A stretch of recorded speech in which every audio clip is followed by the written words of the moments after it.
بسم اللہ الرحمن الرحیم۔ ڈیئر اسٹوڈنٹس، السلام علیکم ورحمۃ اللہ۔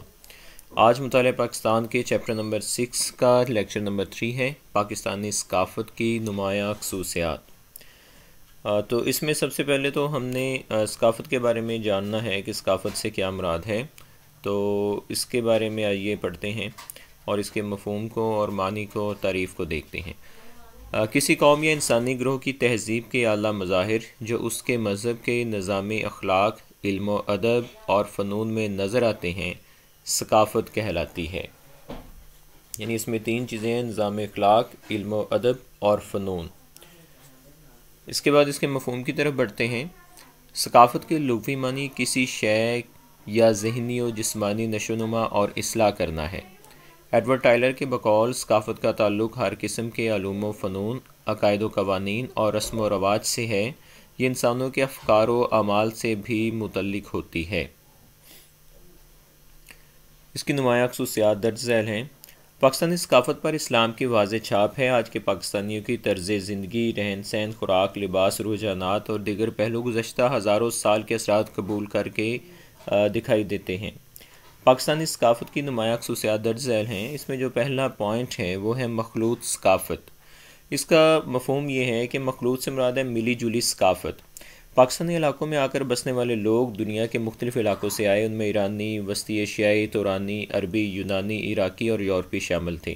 جو گروہ بھی آیا وہ اپنے ہمراہ اپنی روایات، رسوم، تہوار، لباس، خوراک اور زندگی گزارنے کے انداز لے کر آیا۔ ان گروہوں نے ایک دوسرے پر اثر ڈالا اور اس طرح ایک ملی جلی ثقافت ابھرتی چلی گئی۔ نیکسٹ پوائنٹ ہے مذہبی ہم آہنگی۔ اس میں ہم دیکھتے ہیں کہ قدیم باشندے اپنے جداگانہ مذہبی اصولوں پر کاربند تھے، لیکن پاکستانی علاقے میں اسلام کو بہت زیادہ فروغ حاصل ہوا۔ بزرگان دین نے اسلام پھیلایا، جن میں داتا گنج بخش، فرید الدین گنج شکر، بہاؤالدین ذکریہ ملتانی وغیرہ شامل تھے، اور اس طرح سے موجودہ پاکستان میں مذہبی ہم آہنگی پائی جاتی ہے۔ اس کے بعد ہے لباس۔ پاکستانی عوام کے لباس میں بڑا تنوع ہے۔ ہر صوبے اور ہر علاقے کے لوگ اپنی روایات کے مطابق لباس زیب تن کرتے ہیں اور ثقافت کے مطابق اپنے اپنے ڈریس کو پہنتے ہیں، اور صوبائی لباس بھی ان میں کافی الگ الگ ہیں۔ اس کے بعد ہے معاشرتی قدریں۔ ان کی جو اقدار ہیں وہ بالکل منفرد ہیں، ایک دوسرے سے الگ الگ ہیں۔ بزرگوں کا احترام کرتے ہیں، صدقہ و زکوٰۃ اور صدقات کا باقاعدہ نظام ہے جس پر عمل کیا جاتا ہے، اور اس کے بعد پنچایتی سسٹم ہے کہ جو تنازعات ہوتے ہیں ان کو مقامی سطح پر پنچایتوں میں حل کر لیا جاتا ہے۔ اس کے بعد ہے غذائیں۔ پنجاب کی جو غذائیں ہیں اس میں زیادہ تر پنجاب اور سندھ میں سبزیاں، دالیں، گوشت اور چاول بہت مرغوب ہیں۔ اس طرح سرحد اور بلوچستان میں گوشت اور خشک و تازہ پھلوں کو فوقیت دی جاتی ہے۔ مرغوب غذا کی بات کریں تو پاکستانی لوگوں کی مرغوب غذا گوشت ہے۔ اس کے بعد ہے رسم و رواج۔ پاکستان میں عوام مختلف موقعوں پر مخصوص رسم و رواج کے مطابق عمل کرتے ہیں، اور یہ رسومات معمولی فرق کے ساتھ تقریباً سارے ملک میں ادا کی جاتی ہیں۔ آئیے ان کی ڈیٹیل کی طرف بڑھتے ہیں۔ تو اس میں جو پہلی رسم ہے وہ ہے شادی کی رسومات۔ اس میں ہم جانتے ہیں کہ شادی ایک اسلامی فریضہ ہے اور ایک مخصوص دن نکاح کی رسم ادا کی جاتی ہے، پھر دلہن والوں کی طرف سے کھانے کا اہتمام ہوتا ہے، اور اس کے بعد دلہا والے ولیمہ کی دعوت دیتے ہیں۔ موجودہ حکومت نے جہیز پر پابندی لگا کر بہت اچھا قدم اٹھایا ہے۔ اس طرح شادی کے کھانوں پر کثیر رقوم خرچ کی جاتی تھی، ان پر پابندی لگا دی گئی ہے۔ عوام کو چاہیے کہ ان قوانین کا احترام کرے۔ اس کے بعد ہے بچوں کی پیدائش۔ بچے کی پیدائش کے فوراً بعد کان میں اذان دی جاتی ہے تاکہ اسے معلوم ہو کہ وہ بفضل تعالی مسلمان خاندان میں پیدا ہوا ہے۔ عزیز و اقارب بچوں کی پیدائش کے موقع پر خصوصی خوشی کا اظہار کرتے ہیں اور تحائف دیتے ہیں، پھر جھنڈ اتاری جاتی ہے، اور اس کے بعد عقیقہ کی رسم نبھائی جاتی ہے۔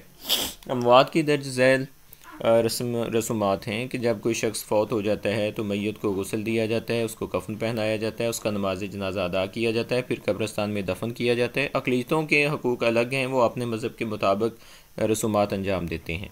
اس کے بعد ہے میلے اور عرس۔ ثقافت کی عکاسی کا بہترین ذریعہ ہیں، اور ہر سال فصل کٹائی شروع ہونے سے پہلے اور بعد میں مختلف شہروں میں سرکاری اور غیر سرکاری دونوں اقسام کے میلوں کا اہتمام کیا جاتا ہے، اور اس طرح سے پاکستانی عوام اپنی تھکن دور کرنے اور تازہ دم ہونے کے لیے جوک در جوک میلوں کا رخ کرتے ہیں۔ اس میں جو معروف میلے ہیں اس میں ہے ہارس اینڈ کیٹل شو، سبی کا سالانہ میلہ، شندور میں پولو میچ، میلہ چراغاں اور میلہ کبیر محمد پناہ۔ یہ پاکستان کے معروف اور بہت بڑے میلے ہیں۔ ان کے بعد ہیں جی معروف عرس، حضرت فرید الدین گنج شکر، حضرت شاہ عبداللطیف بھٹائی رحمۃ اللہ علیہ، حضرت داتا گنج بخش حجویری رحمۃ اللہ علیہ اور حضرت شاہ رکن عالم رحمۃ اللہ علیہ، یہ پاکستان کے معروف عرس ہیں۔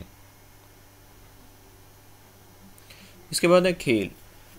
ہمارے قومی کھیل، ہمارا جو قومی کھیل ہے وہ ہاکی ہے، اور ہمارے جو علاقائی کھیل ہیں وہ مختلف ہیں، جیسے کہ پہلوانی کا فن ہے، اور اس طرح سے ڈویژنل، صوبائی اور ملکی سطح پر ان کے ٹورنامنٹ بھی ہوتے ہیں، اور گجرانوالہ اور لاہور میں بالخصوص اکھاڑے ہیں جہاں پر پہلوان کثرت کرتے ہیں۔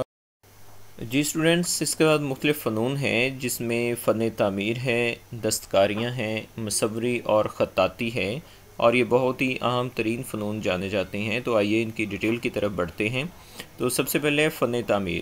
پاکستان کی تخلیق کے بعد کراچی میں مزار قائد اعظم، لاہور میں الفلاح بلڈنگ اور وابڈا ہاؤس، اسلام آباد میں فیصل مسجد، یہ تاریخی عمارات ہیں، اور جدید عمارتوں میں فیصل مسجد اور شکر پڑیاں کی پہاڑی تفریح گاہیں بھی موجود ہیں، اور جدید عمارتیں ہیں، جیسا کہ اسلام آباد میں سینٹوریس ٹاور تعمیر کیا گیا ہے، اور اس طرح سے ان کا جو شمار ہے وہ بہت ہی جدید عمارتوں میں ہوتا ہے۔ اس کے بعد ہے دستکاریاں۔ دستکاریوں میں فرنیچر ہے، سنگ مرمر ہے، چوڑیاں اور اجرک ہے، اور جو چنیوٹ کا اور گجرات کا بنا ہوا لکڑی کا فرنیچر ہے وہ بہت ہی معروف ہے۔ اس کے علاوہ اونٹ کی کھال کے بنے ہوئے لیمپ پسند کیے جاتے ہیں، کمالیہ کا کھدر ہے، اور بھیرا کے کھیس ہیں، آزاد کشمیر کی شالیں ہیں، اور اسی طرح ٹیکسلا میں سنگ مرمر کی مصنوعات اپنی مثال آپ ہیں۔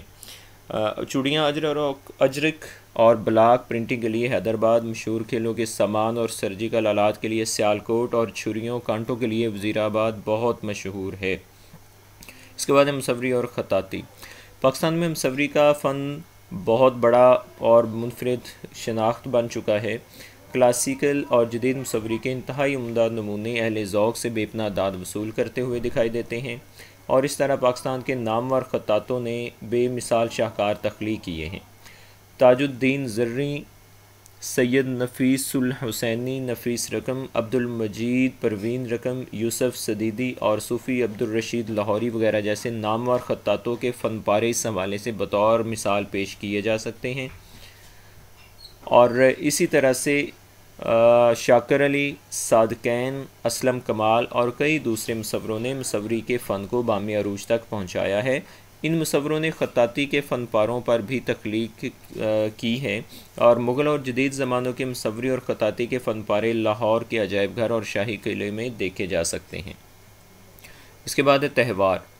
پاکستان کی اکثریتی آبادی مسلمان ہے، اور وہ اپنے مختلف مذہبی اور معاشرتی تہوار مثلا عید الفطر، عید الاضحیٰ، عید میلاد النبی صلی اللہ علیہ وسلم، یوم عاشور، شب معراج اور شب برات وغیرہ بڑے جوش و خروش سے مناتے ہیں۔ یہ تہوار ہماری صدیوں کی ثقافت کا اہم حصہ ہیں۔ نیز پاکستان میں غیر مسلموں کو بھی اپنے تہوار منانے کی مکمل آزادی ہے۔ جی اسٹوڈنٹس، آج کا ہمارا لیکچر کمپلیٹ ہوا ہے۔ یہ ہے پاکستانی ثقافت کی نمایاں خصوصیات جو ہم نے 1 بائی 1 پڑھی ہیں۔ تو امید ہے کہ آپ کو اس کی اچھے سے سمجھ آ گئی ہوگی۔ بہترین انداز میں ان کو تیار کیجیے گا۔ انشاءاللہ ایک نئی ویڈیو کے ساتھ، نئی لیکچر کے ساتھ پھر ملاقات ہوگی۔ تب تک کے لیے اجازت دیجیے۔ خدا حافظ۔